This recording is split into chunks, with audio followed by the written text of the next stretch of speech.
تو یوٹیوب جو آپ کو پیسے دیتا ہے وہ اس بات کے نہیں کہ آپ کے چینل پہ ہم نے لڑکیاں دکھائی ہیں, وہ اس بات کے کہ آپ نے اس کمپنی کو کی پروڈکٹ کو ایڈورٹائز کرنے میں اپنے چینل ہمارے حوالے کیا ہے, تو ہم اس کمپنی کے پروڈکٹ کو پروموٹ کر رہے ہیں جس کی وجہ سے کمپنی ہمیں پیسے دے رہی ہے اور اس میں ہم آپ کا کمیشن آپ کو دے رہے ہیں. تو لڑکیاں آنا اس میں گناہ کا عمل ہے, ناجائز ہے, غلط ہے.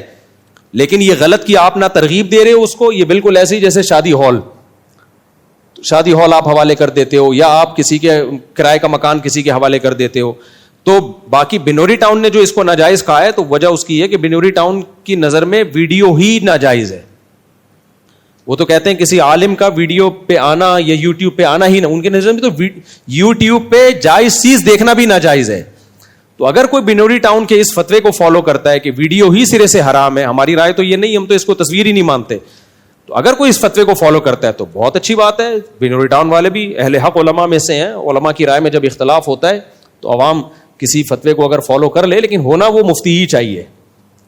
اس میں یہ نہیں ہے کہ آپ دائیں بائیں اسکالرس کو فالو کرنا شروع کر دیں, وہ پھر شرن آپ بری ذمہ نہیں ہو سکتے. تو اگر کوئی بنوری ٹاؤن کی اس رائے کو فالو کرتا ہے کہ ویڈیو حرام ہے, یوٹیوب پہ ویڈیو ڈالنا بھی حرام ہے, تو پھر ٹھیک ہے, وہ پھر اس کی نظر میں یوٹیوب کی آمدن واقعی حرام ہوگی, کیونکہ وہ تو سارے ویڈیو ہی حرام ہے نا ان کی نظر میں, اس کو تو یہ چینل بنانا ہی ان کی نظر میں ناجائز اور حرام ہے. لیکن جو اگر ویڈیو کو ہم جائز کہتے ہیں تو اس میں لڑکیاں آنے سے پوری آمدن حرام نہیں ہو جائے گی, کیونکہ وہ آمدن جو پروڈکٹ ہے اس کو پروموٹ کرنے کی دی جا رہی ہے. اور دوسری بات یہ کہ یوٹیوب کی آمدن کو اگر ہم علی الاطلاق ناجائز کہہ دیتے ہیں تو ایک بہت بڑا سوال کھڑا ہوگا کہ جو بہت سے مذہبی اسکالر جو کہہ رہے ہیں کہ یوٹیوب کی آمدن ناجائز ہے, ان کے بھی ایڈ اسی پہ چل رہے ہوتے ہیں, یوٹیوب پہ چل رہے ہوتے ہیں. وہ کہہ سکتے ہیں تو جائز ایڈ چلا رہے ہیں. بھائی ایڈ چلے گا اسی چینل پہ جو مونیٹائز ہوگا, تو اس میں کچھ جائز چلیں گے, کچھ لڑکیوں والے بھی چلیں گے. تو آپ کیسے کسی ایسے چینل کو اپنی پبلسٹی کے لیے یوز کر سکتے ہیں جس چینل نے مونیٹائز کیا جو آپ کی نظر میں ناجائز اور حرام عمل ہے؟ تو آپ کو تو پھر اس کی حوصلہ شکنی کرنی چاہیے. بھائی جب ناجائز ہے تو میرا ایڈ بھی تمہارے یہاں نہیں چلے گا. تو یعنی جو دینی چیزیں ہیں نا, دینی ٹرسٹ ہیں, وہ بھی پبلش نہیں ہو سکیں گے پھر کہیں بھی, تو ان کے اپنے چینلوں کو بھی کوئی پبلش نہیں کرے گا. تو اس لیے بند کمرے میں بیٹھ کے باتیں کرنا ایک الگ ہوتا ہے, پھینکتے رہنا جیسے وہ جہلم والی سرکار نے جو ہے نا, وہ ڈاکٹر ذاکر نائک کے بارے میں تو مجھے پتا ہے کہ میری اگر ان سے میٹنگ ہو, میں یہ دلائل ان کے سامنے رکھوں وہ فوراً رجوع کر لیں گے. لیکن میری جب ان سے میٹنگ ہوئی, میں نے یہ دلائل ان کے سامنے اس لیے نہیں رکھے کہ وہ مفتی ہیں نہیں, تو میں کیوں ان کو اس پہ قائل کرنے کی کوشش کروں. بھائی لوگوں کا کام ہے مسائل کس سے پوچھیں, مفتیان کرام سے. اور دوسری بات یہ کہ میں ان کو ایسی بحثوں میں نہیں الجھانا چاہتا جو ان کی فیلڈ سے متعلق نہیں ہے, تاکہ وہ جو اپنی فیلڈ کا کام ہے علا وجہ الکمال کریں. اب میں بیٹھتا ان سے, میں انہی مسائل میں لگ جاتا تو کیا ہوتا وہ. تو جو کام وہ کر رہے ہیں بھائی وہ ان کو کرنے دو, ان کی فیلڈ ہے, ان کا کام ہے. تو میں نہیں چاہتا کہ میں ان کو چھیڑوں, میں چاہوں ان سے ٹائم بھی لے. میری ان سے بہت اچھی گپ سلام دعا ہے, ان کے بیٹے سے بھی, ان سے بھی, تو اور ہونی بھی چاہیے, ظاہر ہے ایک بڑے آدمی ہے. لیکن مسائل کے بارے میں زندگی بھر کا اصول بنا لو, پراپر مفتی سے پوچھنے کا کام ہے. اور مفتیان کرام بھی انڈیویجول نہیں, یہاں سے کوئی مفتی یہاں باقاعدہ کسی ادارے سے اس کا تعلق ہو, کیونکہ ادارے کا مفتی غلطی کرنے میں 100 دفعہ سوچے گا. پیچھے ادارہ ہے پورا, مفتیوں کا پورا پینل ہے, تو مفتیان کرام کا پینل ہوتا ہے, وہ پورا غور و فکر کر کے کوئی رائے قائم کرتے ہیں. انڈیویجول کوئی مفتی وہاں دارالفتہ کھولا ہوا ہے, کوئی وہاں سے مفتی ایسا, تو مفتی پاکستان میں پتھر اڑاؤ آپ کو مفتی ملیں گے. پورا پراپر ادارہ ہو, جیسے دارالعلوم بنوری ٹاؤن ہے, جامعہ فاروقیہ ہے, جامعہ اشرفیہ ہے, اور اکوڑا خٹک کا جامعہ حقانی ہے, یہ پراپر ادارے ہیں. ہاں یہاں پھر کسی مفتی کی رائے میں اختلاف ہو رہا ہے تو پھر عوام کہتی ہے بھائی اب اختلاف ہے تو پھر کسی کی رائے کو بھی فالو کر لے جس پہ زیادہ دل ٹھکے. لیکن اگر وہ اختلاف مفتی کا نہیں ہے پھر وہ اختلاف ہی نہیں ہے, اس اختلاف کو ہم ویلیو دیتے نہیں ہیں. ایک بات اس میں رہ گئی, بعض دفعہ یوٹیوب میں ناجائز چیز کا اشتہار بھی چلتا ہے, شراب کے ایڈ بھی چل رہے ہوتے ہیں. اس لیے ہم کہتے ہیں کہ یوٹیوب کی آمدن سے چند فیصد صدقہ کرنا ضروری ہے. دوسری بات یہ کہ جائز چیز کا اشتہار چل رہا ہے لیکن اس میں عورتیں تو آ رہی ہیں نا, تو خبث بہرحال اس میں شامل ہو جاتا ہے. یعنی کچھ نہ کچھ, جیسے آپ موبائل بیچنے کے لیے لڑکی کو بٹھا دو, ٹھیک ہے آمدن تو آپ کو موبائل کی مل رہی ہے, لیکن اٹریکٹ کرنے کے لیے لڑکی کا یوز کیا نا, تو آمدن میں کچھ نہ کچھ خباثت شامل ہو گئی کہ نہیں ہو گئی, طریقہ آپ نے غلط استعمال کیا. اس لیے ہم کہتے ہیں کہ یوٹیوب کی آمدن سے چند فیصد صدقہ لازمی کرنا چاہیے. تاکہ جو کچھ اس میں گند شامل ہو گیا ہے آپ کی آمدن اس گندگی سے پاک ہو جائے. اب وہ کتنا ہونا چاہیے؟ ہماری رائے یہ کہ کم سے کم 2.5 سے 5%، کم سے کم 5% لازمی ہر یوٹیوبر کو چاہیے کہ وہ اپنی آمدن سے صدقہ کرے.